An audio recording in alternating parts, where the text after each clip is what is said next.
is 10 pieces. Ayan, 10 pieces siya. Tapos may sticker na tambak. Ang itsura niya, pakita ko sa inyo. Ayan, ganito. Ayan siya.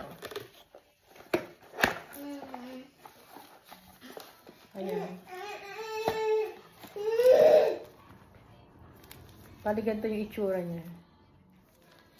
Tapos, ang sticker, ganito. 10 lang to. Ang ingay ni Nathaniel. Nanonood siya ng TV. Excited siya. Ayan. Bali, 10 pieces yan.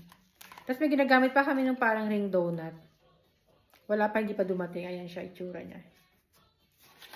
Bali, ikakat mo yan dito sa shape nung circle. Ikakat mo yung shape nung sa ring donut. Bago ito yung ididikit mo sa aming ring donut. Tapos ito, ayan. Meron siyang parang velcro. May velcro siya. Tutupi. Tutupi mo lang siya ng ganyan. Diba nakaganyan siya? Tapos meron pa siyang parang velcro sa loob. Itutupi mo pa siya ulit. Para maging itsura niya is ganyan. Tapos may sticker dito. Tatanggalin yan. At meron ding sticker dito. Ito tatanggalin mo rin to. Ipipil mo rin yan. Yan ang ididikit mo sa ganito. Bali magiging ganyan ang itsura niya.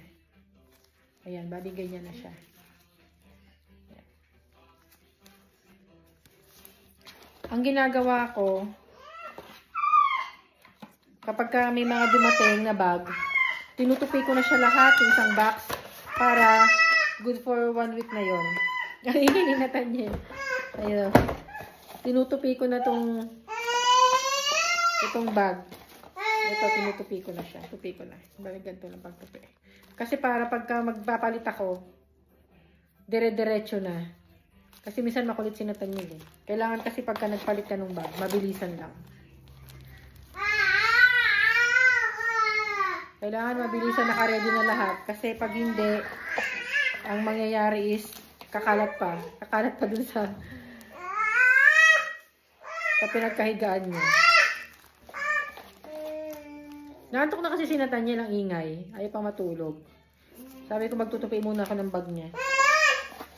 Yes, I will fold your bags. So mommy won't mommy won't get what you call this. Won't find it hard. Ganyan na siya oh. Tinutupi ko na lahat itong isang box na 30. Tapos pagsasamahin ko na siya sa isang box.